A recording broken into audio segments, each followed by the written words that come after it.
내 영혼이 여호와의 공정을 사모하여 세약하며 내 마음과 육체가 살아계시는 하나님께 부르짖나이다. 만군의 여호와여, 주께 의지하는 자는 복이 있나이다. 아멘. 대한민국을 사랑하여 주시며 안전과 평화의 길로 인도하여 주시는 하나님 아버지, 나라의 소중함을 생각하게 되는 6월의 아침이 밝았습니다. 저희가 이처럼 주의를 지켜 평안한 중에 예배할 수 있는 것은 하나님의 돌보심이 있어 가능한 것이요, 또한 하나님께서 이 나라를 강한 팔로 붙드시며 눈동자처럼 지켜주시기에 가능한 것임을 잘 알고 있습니다.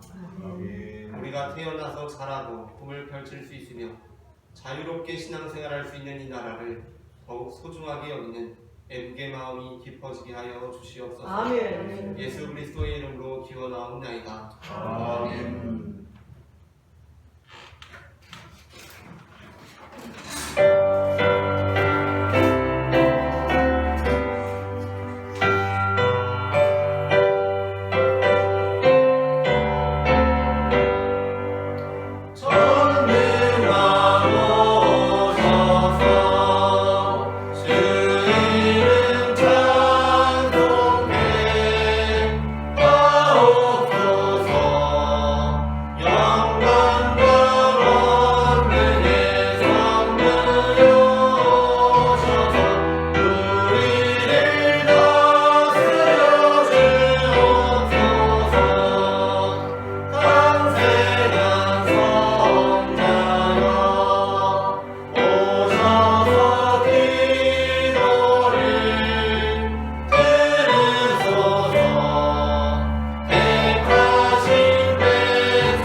자유와 평화를 주시는 하나님, 6월을 맞이하며 무너진 나라를 재건하기 위하여 눈물로 기도했던 느헤미야와 이스라엘 백성을 생각하게 됩니다. 저들은 폐허가는 나라를 바라보며 애통하고 한마음으로 예루살렘 성벽을 수축했습니다. 광장에 모여 율법을 읽고 주님의 뜻을 사모했습니다. 그들의 비추어 볼 때 부끄러운 우리를 용서해 주소서. 예수님의 이름으로 이 고백의 기도를 드립니다. 아멘. 이 시간 우리의 죄를 사하시는 주님의 용서의 말씀을 받으시겠습니다. 모든 사람이 죄를 범하였음에 하나님의 영광에 이르지 못하더니 그리스도 예수 안에 있는 속량으로 말미암아 하나님의 은혜로 값없이 의롭다 하심을 얻은 자 되었느니라. 아멘. 다 함께 교동문 51번 시편 118편 교독하시겠습니다. 여호와께 감사하라. 그는 선하시며 그의 인자하심이 영원하미로다. 이제 이스라엘을 말하기를 그의 인자하심이 영원하다 할지로다. 이제 아론의 집은 말하기를 그의 인자하심이 영원하다 할지로다. 이제 여호와를 경외하는 자는 말하기를 그의 인자하심이 영원하다 할지로다. 내가 고통 중에 여호와께 부르짖었더니 여호와께서 응답하시고 나를 넓은 곳에 세우셨도다. 여호와는 내 편이시라. 내가 두려워하지 아니하리니 사람이 내게 어찌할까. 여호와께서 내 편이 되사 나를 돕는 자들 중에 계시니 그러므로 나를 위하는 자들에게 보호하시는 것을 내가 보리로다. 여호와께 피하는 것이 사람을 신뢰하는 것보다 나으며 여호와께 피하는 것이 고관들을 신뢰하는 것보다 낫도다. 모든 나라가 나를 에워쌌으니 내가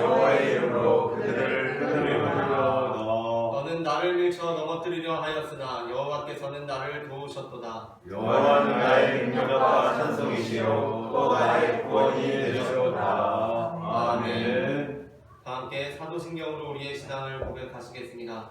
전능하사 천지를 만드신 하나님 아버지를 내가 믿사오며 그 외아들 우리 주 예수 그리스도를 믿사오니 이는 성령으로 잉태하사 동정녀 마리아에게 나시고 본디오 빌라도에게 고난을 받으사 십자가에 못 박혀 죽으시고 장사한 지 사흘 만에 죽은 자 가운데서 다시 살아나시며 하늘에 오르사 전능하신 하나님 우편에 앉아 계시다가 거기로서 산자와 죽은 자를 심판하러 오시리라. 성령을 믿사오며 거룩한 공예와 성령과 서로 교하는 것과 죄를 사하여 주시는 것과 몸이 다시 사는 것과 영원히 사는 것을 믿사옵나이다. 아멘.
사랑의 하나님 아버지, 녹음이 부르는 이 계절에 사랑의 바람이 불어오게 하시고 주님 앞에 나와 예배를 드리게 하시니 주님 영광을 받아 주시옵소서. 한 주간을 지내오면서 온전한 우리가 되기를 원했지만 하루하루 살아내는 것에 급급하여 나 자신의 욕심을 채우며 사랑을 실천하지 못하고 살았음을 용서하여 주시옵소서. 아멘. 십자가의 주님을 바라보면서도 만만치 않은 세상에 엎드려져 있을 때가 있었고 작은 일로 상처받으며 자신의 상실로 누워 있었습니다. 용서하여 주시옵소서. 아멘. 능력의 하나님 아버지, 이 땅의 구원과 회복은 나로부터 시작될지인데 주의 품을 안고 일어나며 선한 능력으로 일어나 내게 주신 십자가 바로 지고 주님을 따라가는 저희들이 되도록 인도하여 주시옵소서. 또한 하나님을 예배하는 예배자로서 하루하루의 시간을 열심을 다해 살아내며 기쁨의 동역자들로 서로 섬기고 사랑하는 저희들로 사용하여 주시옵소서. 아멘. 만물을 통치하시는 하나님 아버지, 세상은 혼란과 고통 속에서 신음하고 있습니다. 끊이지 않는 전쟁과 무역과 찰로 어지럽습니다. 특히 지정학적으로 어려운 우리나라는 강대국의 침략에 시달려왔지만 하나님께서 이 나라의 선교사들을 보내어 복음을 영접하게 하시고 믿음의 사람들의 순교와 희생과 수고를 통해 교회와 나라를 바로 세우게 하시며 오히려 세계 곳곳에 선교사를 파송하여 하나님의 뜻을 이루어가는 나라도 세워주셨습니다. 이것이 아버지의 은혜요 주님의 사랑입니다. 아멘. 참으로 감사드립니다. 하나님 아버지, 지금은 이 나라의 대통령 선거 기간입니다. 우리 마음을 붙잡아 주셔서 성실한 한 표를 행사하게 하시고 하나님을 사랑하고 또 우리 국민을 섬길 수 있는 대통령이 당선되도록 은혜를 베풀어 주시옵소서. 아멘. 또 호국 보훈의 달 6월을 주신 하나님께 감사드립니다. 다시는 이 나라의 비극적인 동쪽 상잔의 6.25가 일어나지 않도록 지켜주시옵소서. 아멘. 온 국민이 나라의 방위를 튼튼히 하는 데 게으르지 않도록 은혜를 베풀어 주옵소서. 아멘. 평범한 일상이 얼마나 값지고 고맙고 감사한지요. 다 주님의 은혜임을 깨닫고 감사와 찬송으로 하나님께 영광을 돌리는 나라 되게 하옵소서. 아멘. 우리 예배를 기뻐 받으시는 주님, 날마다 우리 교회 안에서 울려 퍼지는 찬양과 말씀과 기도가 이 지역과 나라와 세계 만방에 울려 퍼지게 하시옵소서. 예배의 시종을 주님께 올려드리며 예수님 이름으로 기도드렸습니다. 아멘.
말씀은 고린도전서 12장 1절부터 11절까지 말씀입니다.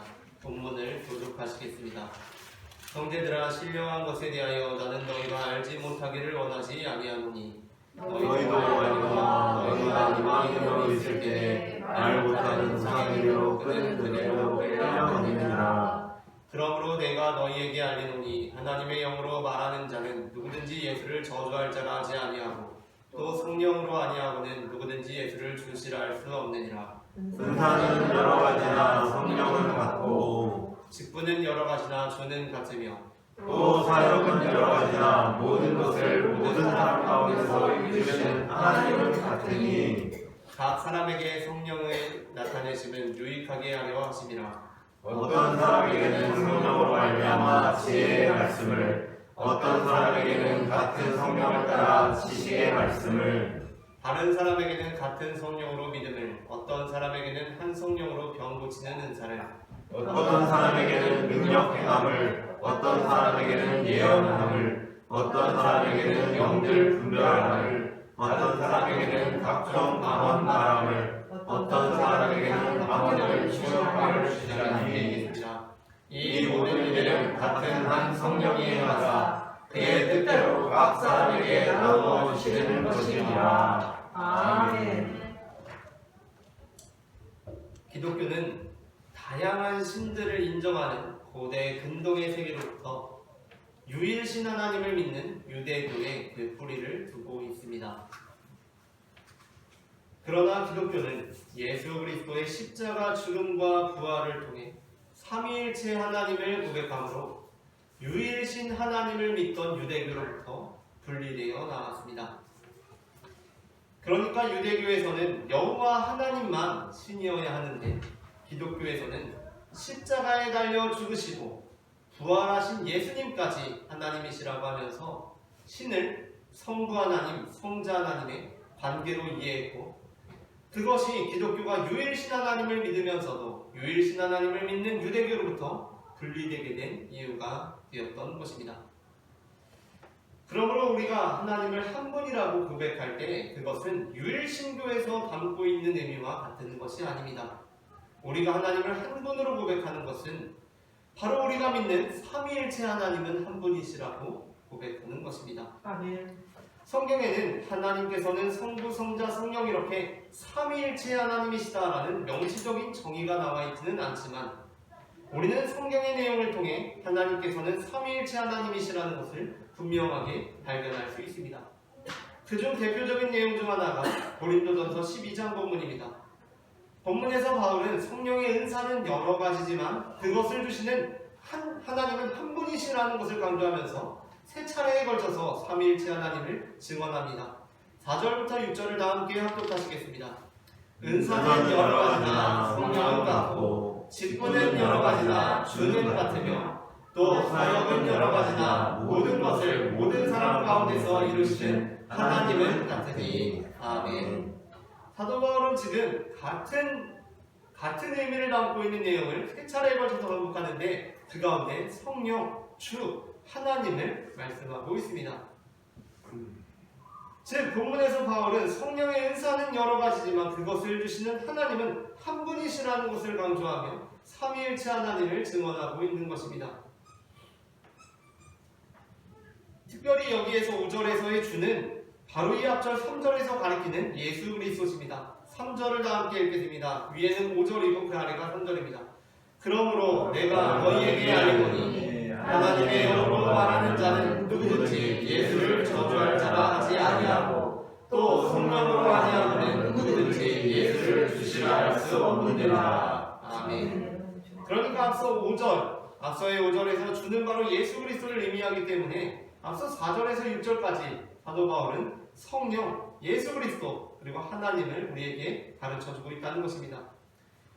그러니까 지금 바울은 우리에게 은사를 주시는 분, 우리에게 직분을 주시는 분, 우리에게 사역을 주시는 분을 성령, 예수 그리스도, 하나님으로 삼위일체 한 분으로 고백하고 있는 것입니다.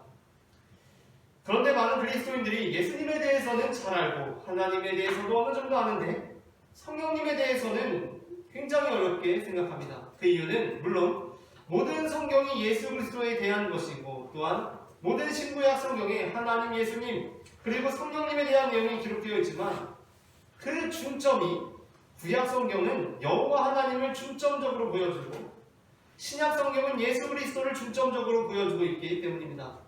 반면 성령님은 성경 이후의 시대부터 오늘까지 역사 가운데 함께 하시기에 우리가 성령 하나님을 알고 이해하는 것이 여호와 하나님 또는 예수 그리스도보다 더 어려운 것이 사실입니다. 그러한 면에서 고린도전서 12장 1절부터 11절에서 바울이 성령에 대한 다양한 입장과 견해로 인해 다투고 있던 고린도 교회에게 성령에 대하여 그리스도인으로서 아주 기본적이고도 핵심적으로 지녀야 할 입장을 알려준 것은 매우 중요한 본문이라고 할 수 있습니다. 고린도전서 12장은 이렇게 시작됩니다. 다 함께 고린도전서 12장 1절을 합독하시겠습니다.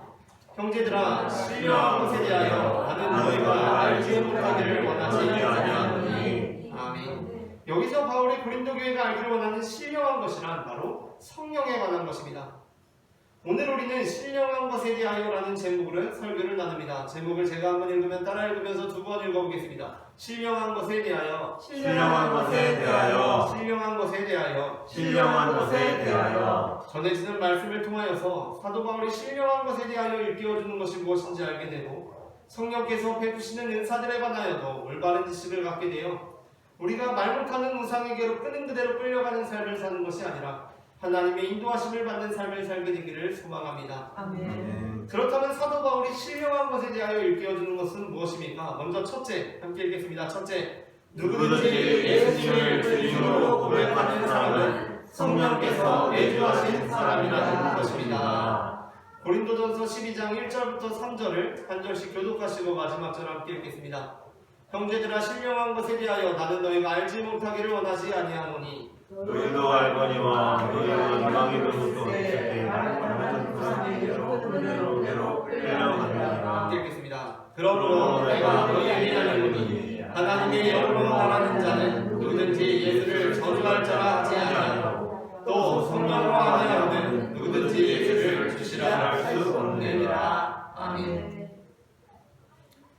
우리는 누구나 예수 그리스도의 이름을 부르면 누구든지 구원을 받는다는 것을 믿습니다. 아멘. 로마서 10장 13절 말씀을 다 함께 읽겠습니다. 누구든지 주의 이름을 부르는 자는 구원을 받으리라. 아멘. 우리는 이 말씀이 정말 누구든지 주의 이름을 부르는 자는 구원을 받으리라는 말씀이라고 믿습니다. 그러나 우리는 이 본문이 단순히 주의 이름을 부름으로 구원을 얻는다는 것보다 더 깊은 의미를 지니고 있음을 알아야 합니다. 로마서 10장 13절 부분은 바울이 처음 쓴 것이 아니라 요엘 선지자의 말씀을 바울이 인용하는 것입니다. 그곳에서 요엘 선지자가 말씀하시는 것이 무엇입니까? 앞서 읽은 누구든지 주의 이름을 부르는 자는 구원을 받으리라 라는 구절이 요엘, 구약 성경의 요엘에 나옵니다. 그런데 이것은 요엘 2장이 끝나는 32절의 2장의 결론인데 그 결론을 향해 가는 12절부터 13절에 요엘 선지자는 이렇게 말씀합니다. 함께 12절과 13절을 함께 읽겠습니다. 여호와의 말씀에 너희는 이제라도 금식하고 울며 애통하고 마음을 다하여 내게로 돌아오라 하셨나니 너희는 옷을 찢지 말고 마음을 찢고 너희 하나님 여호와께로 돌아올지어다. 그는 은혜로우시며 자비로우시며 노하기를 더디하시며 인애가 크시사 뜻을 돌리켜 재앙을 내리지 아니하시나니. 아멘. 그러니까 여기서 누구든지 주의 이름을 부르는 자는 구원을 받으리라라고 이 내용이 쭉 정리되다 결론이 이르는데 그것은 그냥 주의 이름을 부르면 그냥 주의 이름만 부르면 구원을 받는다는 것이 아니라 그렇게 옷을 찢듯이 그냥 형식적으로 주의 이름을 부르면 구원을 받는다는 것이 아니라 그 마음을 다하여 옷만 찢는 것이 아니라 마음을 찢으며 주님께로 돌아간다는 의미에서 주의 이름을 부르는 자는 구원을 받으리라는 것입니다. 예수님께서도 마태복음 7장 21절부터 23절에서 이렇게 말씀하셨습니다. 한 절씩 교독하신 후에 마지막 절 함께 읽겠습니다. 나더러 주여 주여 하는 자마다 다 천국에 들어갈 것이 아니요 다만 하늘에 계신 내 아버지의 뜻대로 행하는 자라야 들어가리라. 그날에 많은 사람이 나더러 이르되 주여 주여 우리가 주의 이름으로 선지자를 못하며 주의 이름으로 귀신을 쫓아내며 주의 이름으로 많은 권능을 행하지 아니하였느냐 하니. 함께 읽겠습니다. 그때 내가 그에게 밝히 말하되 내가 너희를 도무지 알지 못하니 불법을 행하는 자들아 내게서 떠나가라 하리라. 아멘. 중요한 것은 그냥 입술로 주여 주여 하고 주님을 부르는 것이 아닙니다. 심지어 능력이나 은사가 나타나는 것이 중요한 것도 아닙니다. 중요한 것은 그가 어떠한 의미에서 주님을 부르느냐 하는 것입니다. 바울 서신에서의 주의 이름을 부르는 건 역시 마찬가지입니다. 앞서 우리가 나누었던 로마서 10장 13절에 누구든지 주의 이름을 부르는 자는 구원을 받으리라 라는 부분은 가장 우선적으로 하나님께서는 차별이 없으신 분이시기에 유대인이나 헬라인이나 주의 이름을 부르는 자는 모두 구원을 받으리라는 의미에서 사용되었습니다. 그러나 그럼에도 불구하고 우리는 초대교회 시대가 아무나 주의 이름을 부를 수는 없었던 시대임을 기억해야 합니다. 특별히 고린도전서 12장 3절에서 바울은 본문을 매우 의미심장하게 기술하고 있는데 그것은 바로 그러므로 내가 너희에게 알리노니 하나님의 영으로 말하는 자는 누구든지 예수를 저주할 자라 하지 아니하고 또 성령으로 아니하고는 누구든지 예수를 주시라 할 수 없느니라 라고 하는 것입니다. 우리는 모두 예수님을 저주한 사건에 대한 공동체적인 트라우마를 갖고 있습니다. 그것은 바로 우리 모두가 주님의 고난 앞에서 행했던 것으로 사도 베드로가 십자가 고난을 나가시는 예수님을 부인한 것을 넘어서 예수님을 저주한 사건이었습니다. 마태복음 26장 69절부터 74절을 다 함께 교독하시겠습니다. 베드로가 바깥들에 앉았더니 한 여종이 나와 이르되 너도 갈릴리 사람 예수와 함께 있었도다 하거늘 베드로가 모든 사람 앞에서 부인하여 이르되 나는 네가 무슨 말을 하는지 알지 못하겠노라 하며 암문까지 나아가니 다른 여종이 그를 보고 거기 있는 사람들에게 말하되 이 사람은 나사렛 예수와 함께 있었도다 하며 베드로가 맹세하고 또 부인하여 이르되 나는 그 사람을 알지 못하노라.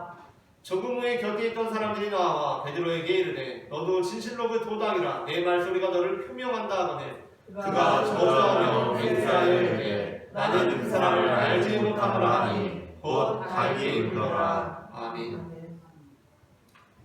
베드로는 죽음이 두려워서 고난이 두려워서 십자가가 무서워서 예수님을 부인하는 것을 넘어 예수님을 저주했습니다. 그랬던 그가 오순절 성령님을 경험하고 나서 그는 죽음을 두려워하지 않고 예수님을 주로 부르는 자가 됩니다. 오순절 성령님이 임하고 나서 베드로가 행한 설교가 기록되어 있는 사도행전 2장을 14절, 16절, 21절, 36절만 선별적으로 교독하시겠습니다. 베드로가 11사도와 함께 서서 소리를 높여 이르되 유대인들과 예루살렘에 사는 모든 사람들아 이 일을 너희로 알게 할 것이니 내 말에 귀를 기울이라. 이는 곧 선지자 요엘을 통하여 말씀하신 것이 이르렀되 누구든지 주의 이름을 부르는 자는 구원을 받으리라 하였느니라. 그런즉 이스라엘의 온집은 확실히 알지니 너희가 십자가에 못 박은 이 예수를 하나님이 주와 그리스도가 되게 하셨느니라 하리라. 아멘. 바로 이 일로 예수님을 부인했던 그 베드로는 마치 자신이 부인하고 저주했던 예수님처럼 공의 앞에 서게 됩니다. 고린도 교회는 가시적인 은사들을 기준으로 성령님의 내주 여부를 판단하곤 했습니다. 그러니까 가시적인 어떤 눈에 보이는 은사들이 많이 나타나는 이들에 대해서는 그를 성령이 내주하는 사람으로 여기고 그렇지 않은 사람, 뭔가 눈에 보이는 것이 없는 사람에 대해서는 성령이 내주하지 않는 사람으로 여겼던 것입니다. 그에 대한 바울의 대답은 예수님을 주로 고백하는 사람은 누구나 성령님이 내주하는 사람이라는 것이었습니다. 그렇게 바울은 은사로 성령의 내주 여부를 판단하는 것에 잘못을 지적합니다. 그러나 그렇다고 해서 그러면 아무나 예수님의 이름만 부르면 성령이 내주하는 자라고 생각해서는 안 됩니다. 신약 성경에서 주님의 이름을 부른다는 내용의 배경은 사실 주님의 이름을 부르면 순교를 당하는 그 순간에 주님의 이름을 부른다는 것을 의미하기 때문입니다. 우리 모두가 예수님의 이름을 부름으로 고난을 당할지라도 예수님의 이름을 부름으로 성령의 내주하심을 증언하는 하나님의 백성들이 되기를 소망합니다. 다음으로 둘째 함께 읽겠습니다. 둘째, 성령의 은사는 여러 가지로 나타나지만 한 성령의 은사라는 것입니다. 고린도전서 12장 4절부터 7절 말씀을 다 함께 합독하시겠습니다. 은사는 여러 가지나 성령은 같고 직분은 여러 가지나 주는 같으며 또 사역은 여러 가지나 모든 것을 모든 사람 가운데서 이루시는 하나님은 같으니 각 사람에게 성령을 나타내시는 유익하게 하려 하시니라. 아멘. 실제로 하나님의 관점에서 볼 때에는 어떤 은사는 큰데 어떤 은사는 작거나 어떤 은사는 중요한데 어떤 은사는 사소하거나 하지 않습니다. 현실을 초월해 계신 하나님의 관점에서 볼 때에는 모든 것이 차등 없이 다 큰 은사고 다 중요한 은사입니다.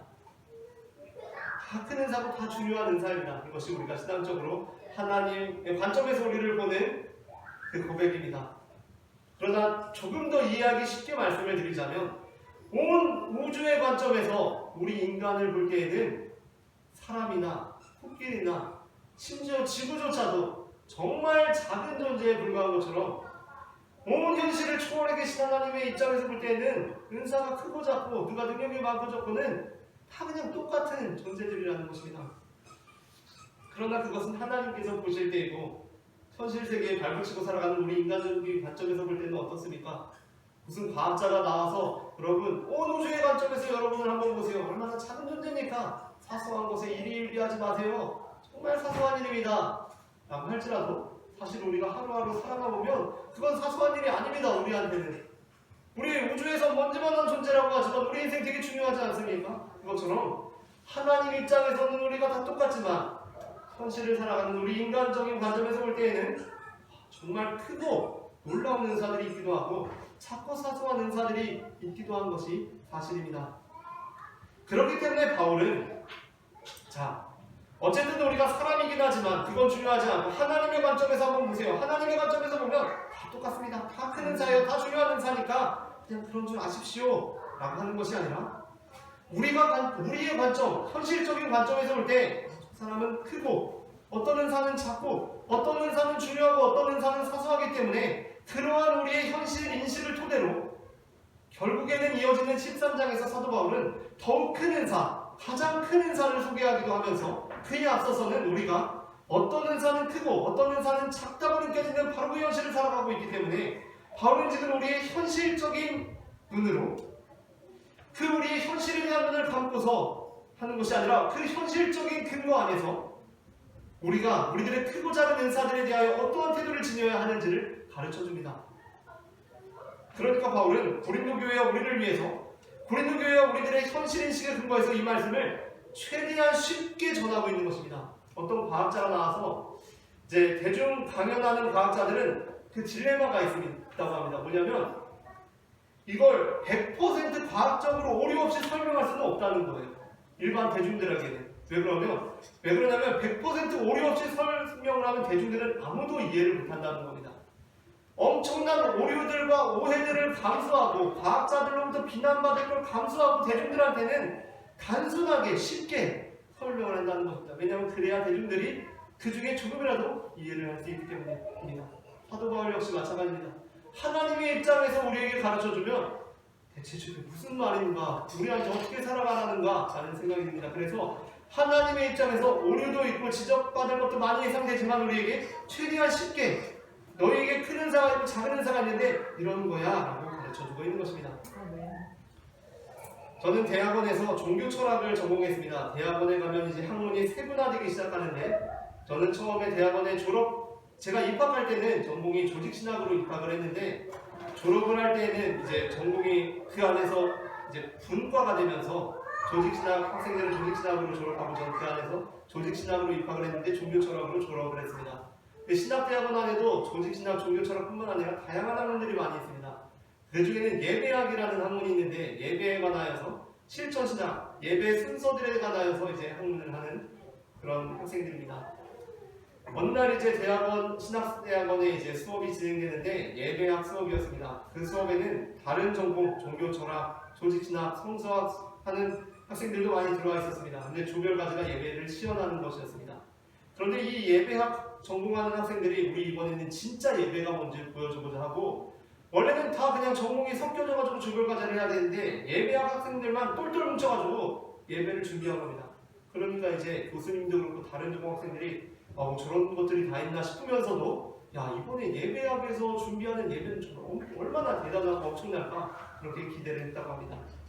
그런데 이제 처음 조별 과제가 조별 과제 준비가 시작되는데 우리 교회 이제 주보 순서를 보면 우리 교회는 대체로 모든 교회에서 하는 일반적인 순서를 따르고 있다고는 생각합니다. 평범한 순서라고 생각하는데 이제 대체로 이러한 방식으로 예배를 합니다. 전통적인 방식으로. 그런데 이제 앞부분에 일어서는 순서가 있고 뒷부분에 일어서는 순서가 한 번 더 있습니다. 그런데 이제 그 예배학 안에서도 논문을 쓰는 주제들이 다 다릅니다. 예배학 안에서도 어떤 사람은 예배학 안에서 예배 중에 설교, 어떤 사람은 예배 중에 기도, 어떤 사람은 예배 중에 공헌, 어떤 사람은 예배 중에 기원에 대해서, 심지어 어떤 사람은 예배 중에 나오는 삼위 영가에 대해서 쓰는 사람도 있습니다. 그런데 처음 조별과제에서 한 학생이 이렇게 말하는 겁니다. 나는 성경 공독으로 논문을 쓰는 사람들이 성경 공독이 여러분 얼마나 중요한지 아십니까?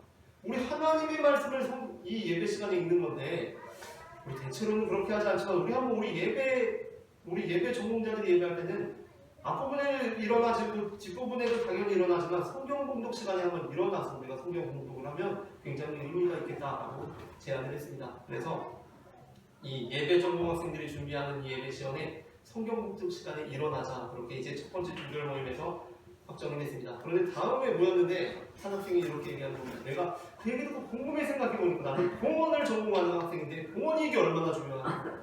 우리가 하나님 앞에 이 예물을 드리는 것보다 더 중요하고 이 결단하는 게 얼마나 중요해. 공헌 때 우리가 일어나면 어떻게 되느냐.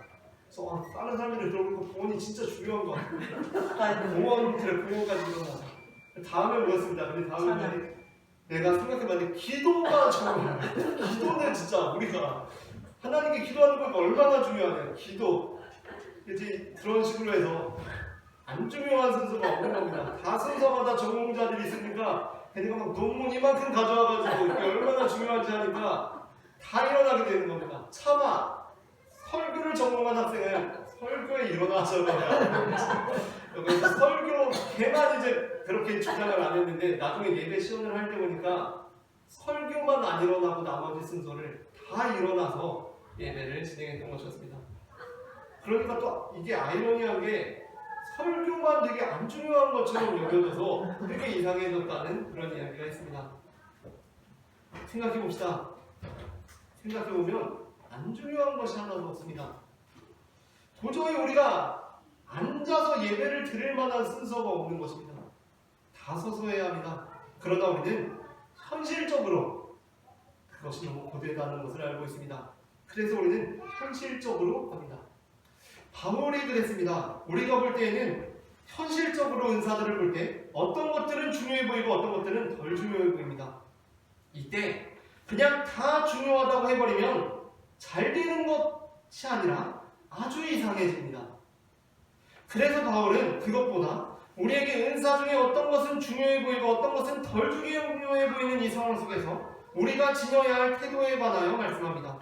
그것이 바로 몸을 대하듯이 교회와 교회의 은사들을 대하라는 것입니다. 바울은 결코 우리 몸의 모든 것이 다 중요하다는 단순한 의미를 전달하고자 은사는 그 몸과 같다고 한 것이 아닙니다. 은사는 그 몸과 같다는 이 비유를 잘 들여다보면 다 중요하다는 내용이 아닙니다. 생각해보면 우리 몸은 다 동등하게 중요하지가 않습니다. 어떤 것은 더 중요하고 어떤 것은 덜 중요합니다. 우리가 다음 주에 보게 되겠지만 바울이 그 표현을 사용합니다. 우리 몸은 어떤 것은 더 중요하고 어떤 것은 덜 중요합니다. 사실입니다. 예를 들어 우리가 눈과 손가락 중에 택일을 해야 하는 상황이 있다면 하나를 택해야 합니다. 어느 누구도 손가락을 택할 사람은 없을 것입니다. 그냥 둘 다 동등하게 중요하니까 나는 그냥 제비뽑기로 할게. 아무거나 해주세요. 라고 하는 사람은 한 사람도 없다는 것입니다. 모든 사람이 다 100이면 100 눈을 선택합니다. 왜냐하면 모든 사람에게는 손가락보다 눈이 더 중요하기 때문입니다. 우리의 현실 인식 속에서도 은사도 마찬가지입니다. 교회 안에는 더 중요한 은사자들이 있습니다. 없다고 하면 그 순간부터 이상해지기 시작합니다. 교회 안에 더 중요한 은사를 감당하는 사람들이 있습니다. 없다고 하면 그 순간부터 정말 이상해집니다.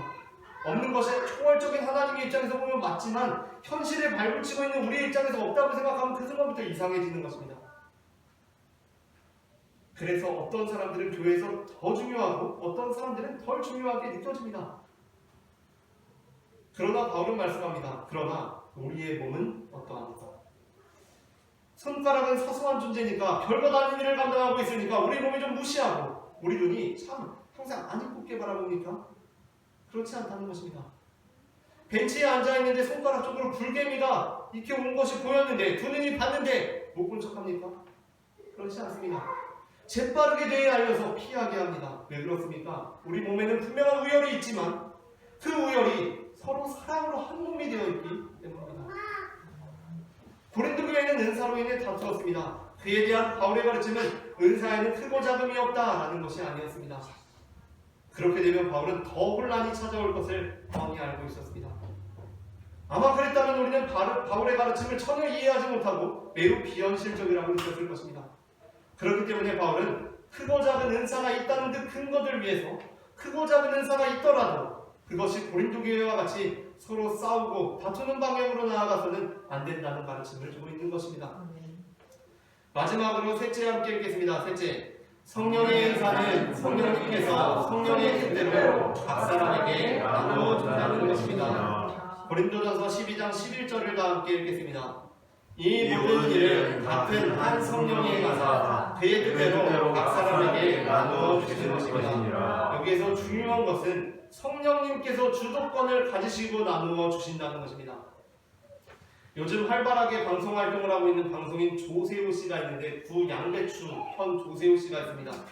방송인 유재석하고 같이 방송을 많이 하는 사람인데 이분이 연예계 생활을 굉장히 오래 했는데 제2의 전성기가 찾아온 바로 그 토크쇼가 있습니다. 그 토크쇼는 세바퀴라는 토크쇼였는데 그 토크쇼에서 조세호 씨가 어떤 캐릭터를 얻게 되었냐면 프로 불참러라는 그 캐릭터를 얻게 되었습니다. 그 프로 불참러가 뭐냐면 모든 사람 어떤 불참의 아이콘이 된 것입니다. 그 세바퀴라는 토크쇼에서 가수 김은국 씨가 나왔는데 김은국 씨가 이런저런 이야기를 하다가 이제 가수이자 배우인 안재욱 씨 결혼식에 대한 얘기가 나왔습니다. 그래서 토크를 하다가 김은국 씨가 조세호 씨한테 물어본 것입니다. 야, 근데 너 안재욱이 결혼식에 왜 안 왔어? 라고 물어본 겁니다. 그러니까 조세호 씨가 당황하면서 에? 누구요? 안재욱이 결혼식에 왜 안 왔어? 에? 모르는데 어떻게 가요? 라고 얘기를 한 겁니다.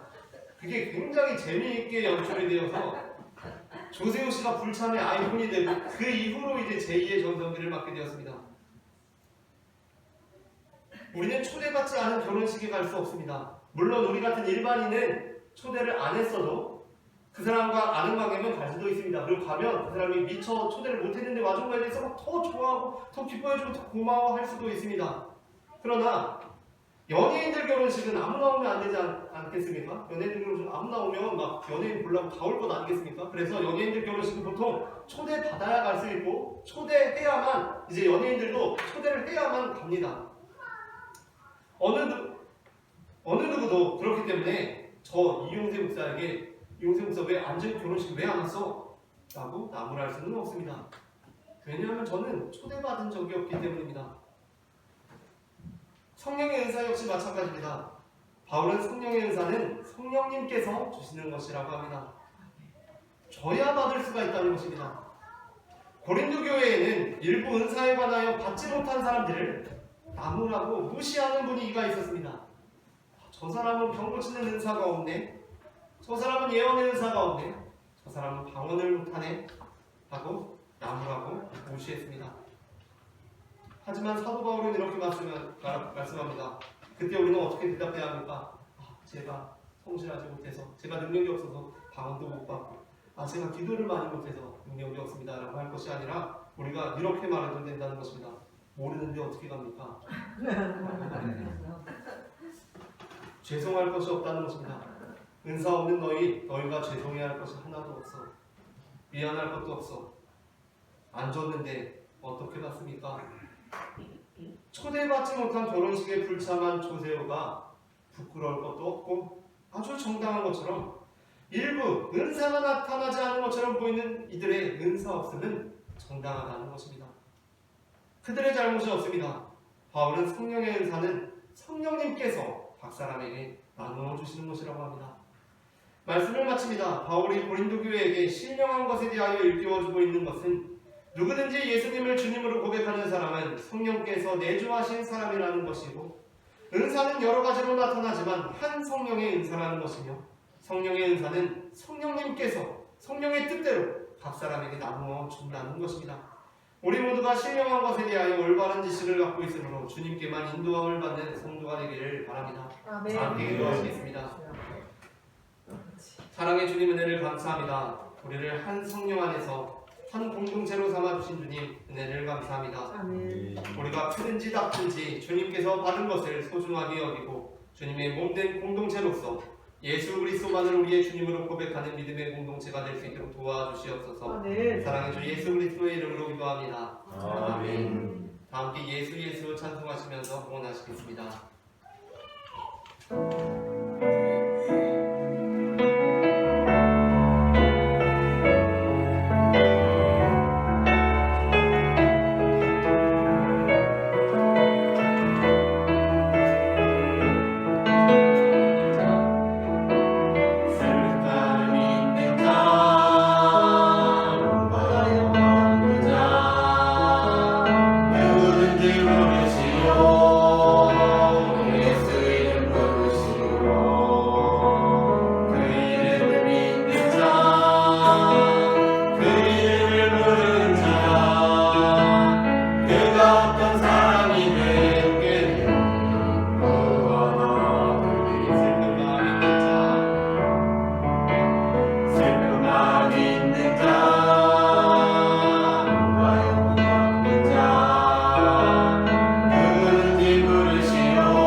발걸음마다 인도하여 주심으로 이렇게 우리가 주님 앞에 다시 나와 예배할 수 있음을 고백합니다. 이제 시작되는 한 주간도 우리가 주님의 말씀을 우리의 발의 등불로 삼고 살아가므로 어두운 이 세상 가운데 빛된 삶을 살아갈 수 있도록 역사하여 주시옵소서. 이 시간 주님 앞에 우리의 모든 삶이 속하였다는 고백을 담아 거룩한 예물을 드린 손길들이 있습니다. 그 손길들마다 주님의 한량없는 은혜를 베풀어 주시어서 아멘. 우리의 잔에 차고도 넘치는 그 주님의 은혜와 축복이 우리의 잔에 차고도 넘쳐 우리의 가족들에게, 이웃들에게, 동료들에게, 친구들에게까지 흘러갈 수 있도록 역사하여 주시옵소서. 아멘. 사랑의 주 예수 그리스도의 이름으로 기도합니다. 아멘. 이 시간에는 우리에게 생명을 주시는 주님의 몸과 피를 받으시겠습니다.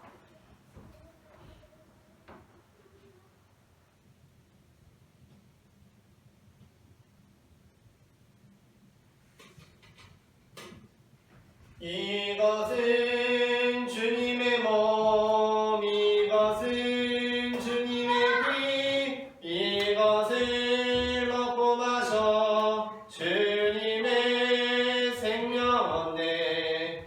이 떡을 받습니다. 이 잔을 받습니다.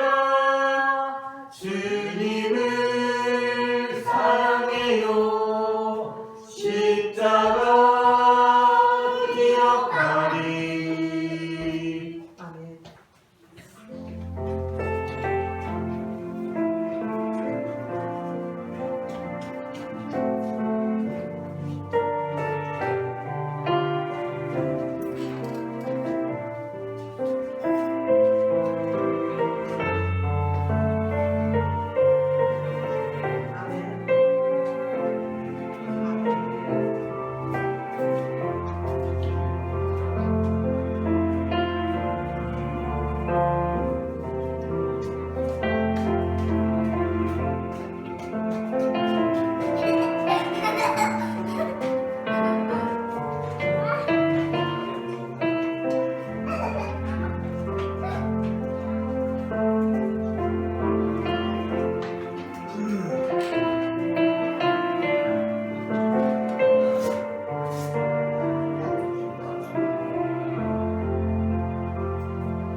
우리에게 생명의 몸과 피를 내어주신 주님께 감사하며 다 함께 기도하시겠습니다. 우리를 위해 생명을 주시는 하나님 아버지, 이 거룩한 시기에 감사드리며 성령의 능력 안에서 살아나게 되어 하늘나라가 이 땅에 임할 때까지 그리스도의 주님으로 살게 하여 주옵소서. 우리 주 예수 그리스도의 이름으로 기도합니다. 아멘. 다 함께 평화의 인사 나누시겠습니다. 주님의 평화가 함께 하시기를 바랍니다. 주님의 평화가 함께하시기 바랍니다. 교회 소식을 전합니다. 금주간의 6월 6일 금요일에는 새벽 기도에 가겠습니다. 다름이 아니라 저희 집안에 뭐가 있어가지고 보통 6월 6일 금요일에는 제가 제 개인적인 일로 새벽 기도가 없다고 그렇게 해마다 양해해 주시면 감사하겠습니다. 다 함께 일어나셔서 찬송가 620장 여기에 보인 우리 1절 찬송하시겠습니다.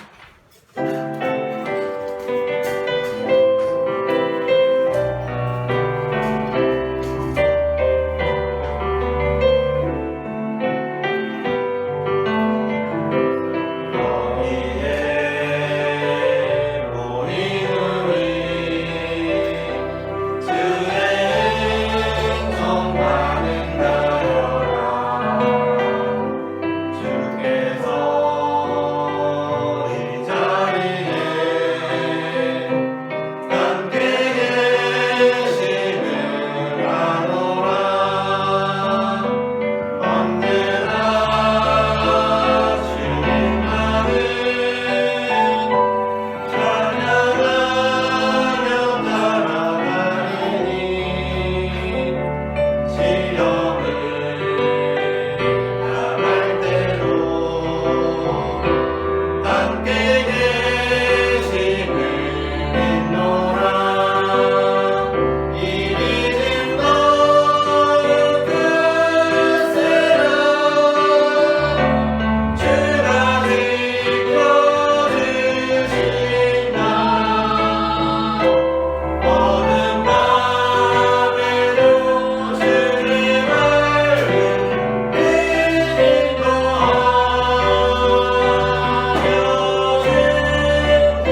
내가 너희에게 분부한 모든 것을 가르쳐 지키게 하라. 볼지어다 내가 세상 끝날까지 너희와 항상 함께 있으리라. 아멘. 이제는 우리 주 예수 그리스도의 은혜와 하나님 아버지의 사랑과 성령님의 인도하심이 신령한 것에 대하여 바른 지식을 가짐으로 우상이 끄는 대로 살지 않기를 소망하는 모든 성도들의 삶 가운데 지금부터 영원토록 함께 하시기를 간절히 축원하옵나이다. 아멘.